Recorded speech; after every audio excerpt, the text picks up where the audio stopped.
Vă salut, dragi prieteni, și bine ne-am regăsit la un nou videoclip.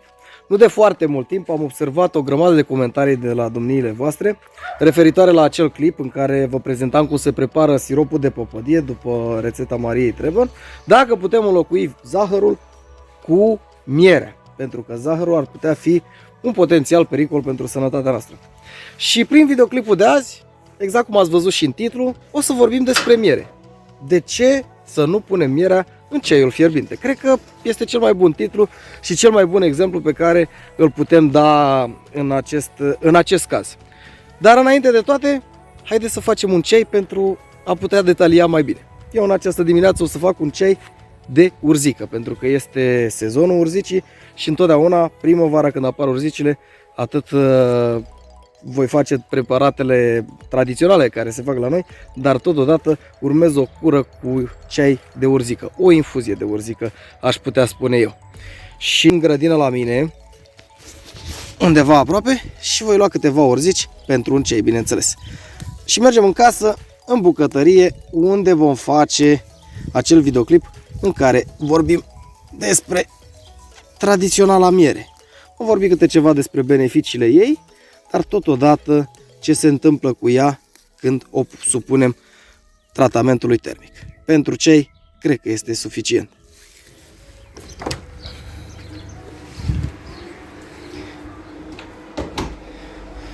Gata, am ajuns și în casă. Am pregătit trepiedul aici ca să filmăm. Miere, deși mai am un borcan, am luat un borcan nou pentru că eu sunt un consumator foarte mare de miere. Lăsăm urzicile pentru a le spăla și haideți să punem apa la fiert. Am aprins puțin becul să se vadă mai bine, opresc și hota pentru că nu știu ce are soția pe acolo pe la cuptor. Azi probabil că ceva carne, dar eu sunt oarecum la un regim. Am dat-o pe verdețuri și îmi pun puțină apă la fiert pentru a face acea infuzie. Așa cum am spus, eu fac o cură primăvară pentru că urzica are foarte multe beneficii. Bineînțeles că le știți și dumneavoastră care sunt. La o cană de ceai eu pun undeva în jur de 4-5 vârfuri, 4-5 tulpini de urzică. Și să trecem la ceea ce ne interesează pe noi. Și anume, de ce să nu punem mierea în ceaiul fierbinte? Curios, nu? Înainte de toate să vorbim puțin despre beneficiile mierii. După cum bine știți, informații despre miere în mediul online sunt foarte multe. Spune că mierea este un antiinflamator foarte puternic, este un medicament universal pentru că face foarte bine sistemul imunitar, sănătății, conține o mulțime de vitamine și așa mai departe. Haideți să vă spun eu câteva informații dovedite științific. Deci tot ceea ce vă spun acum este dovedit științific în urma cercetărilor pe aceste produse, pe această miere, cum este și aceasta de aici. Ei bine, mierea într-adevăr este benefică sănătății, dar depinde cum o consumăm. Aici este secretul cel mai mare. Ea este un antiinflamator foarte puternic, așa cum am spus. Poate fi folosită cu succes în tratarea rănilor, în tratarea plăgilor. Au fost făcute studii care au demonstrat că prin aplicarea unei plămădeli de miere pe o plagă deschisă, aceasta a contribuit cu un procentaj de până la 50% de recuperare al acelei răni. Mierea, de fapt și de drept, ați putea spune că este o sursă de vitamine extraordinară. Ei bine, să știți că nu este chiar așa. Mierea are niște provitamine, niște vitamina A, niște vitamina K pe acolo, are complexul de vitamine B, dar ea oarecum este săracă în aceste vitamine. Ceea ce vă pot spune este că ea totuși este foarte bogată în niște enzime și în niște antioxidanți. Aici este secretul mierii. Acești antioxidanți sunt compuși care pur și simplu opresc procesul de degenerare al celulelor și al țesuturilor. Adică acești antioxidanți, împreună cu enzimele respective, opresc, stopează și întârzie, dacă aș putea spune, procesul de îmbătrânire al organismului și al celulelor din organismul nostru. Bineînțeles că enzimele mai contribuie foarte mult și la accelerarea sistemului metabolic, la o bună funcționare a imunității și bineînțeles că vă dă un tonus extraordinar.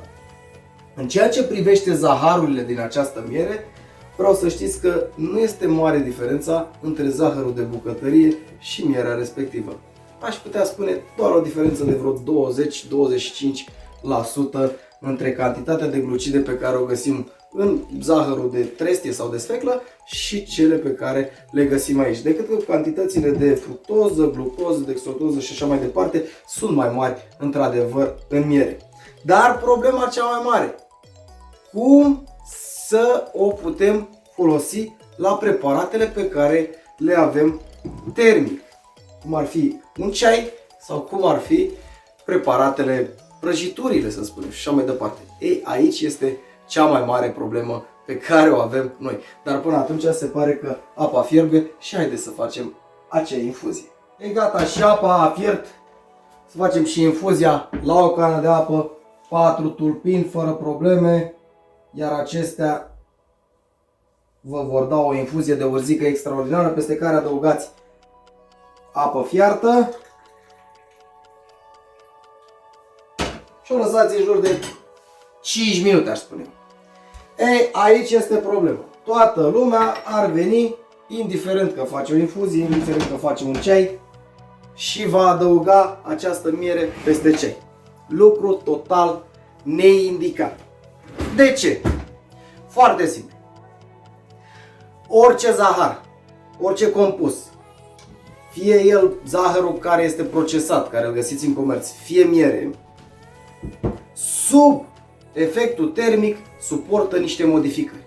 Ei bine, pragurile, cel puțin în cazul zaharurilor, este undeva în jur de 35-40 de grade Celsius. Adică lichidul din ceai nu ar trebui să depășească undeva la 30-35 de grade Celsius temperatură atunci când dumneavoastră puneți miere. Pentru că peste această temperatură intervin procesele prin care acele enzime și acei antioxidanți se degradează, suferă modificări, se degradează, iar mierea nu va deveni pe acea temperatură decât pur și simplu banalul zahăr din comerț.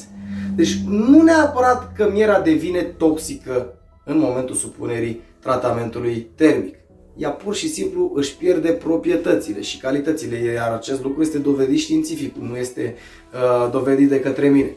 Și tocmai de aceea aceasta este problema majoră. Nu puneți miere în ceaiul fierbinte. De fapt și de drept, nici zaharurile din comerț nu ar trebui adăugate în ceaiuri sau în băuturi sau în cafea atunci când ele sunt fierbinte. Ar trebui ca temperatura acestora să fie undeva la 40 de grade pentru ca ei să nu-și piardă acele zaharuri, să nu-și piardă proprietățile. Dar vorbind strict despre miere, cam acesta ar fi motivul de ce nu ar trebui să folosiți această miere în ceaiurile fierbinți, în cafelele fierbinți, în infuziile fierbinți sau în orice preparat pe care îl faceți dumneavoastră supus termic. Pentru că ea atunci, așa cum v-am spus, își va pierde proprietățile, iar dumneavoastră, indiferent că folosiți o linguriță de miere sau că folosiți o linguriță de zahăr, rezultatul va fi același. Un simplu îndulcitor și nu veți mai beneficia de proprietățile ei miraculoase.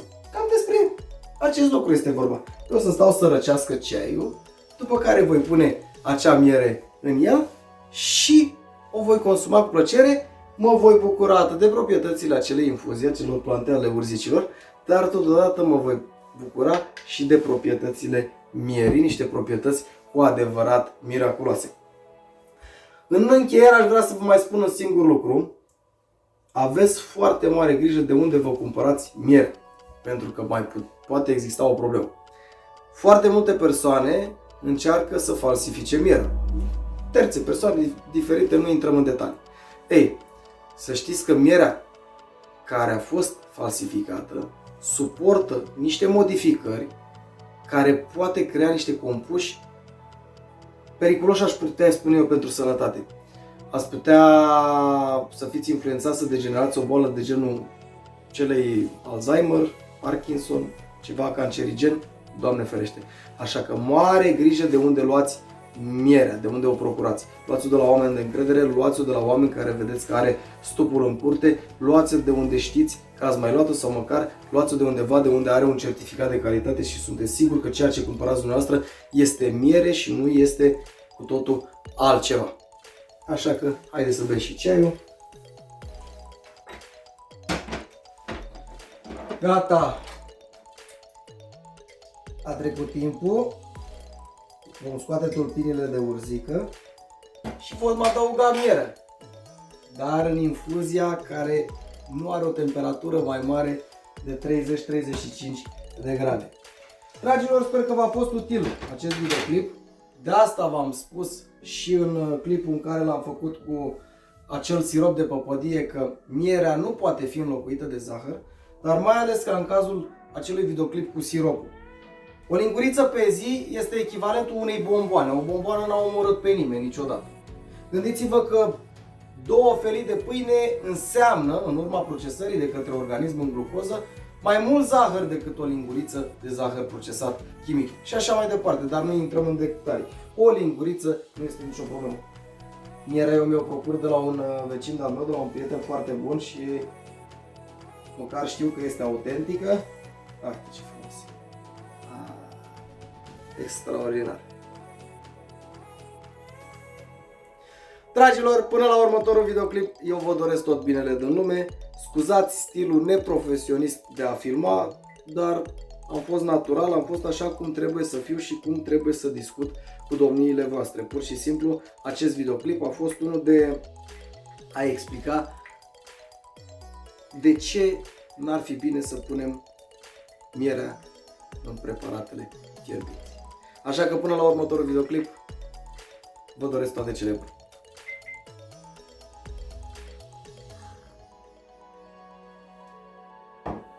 Minunat!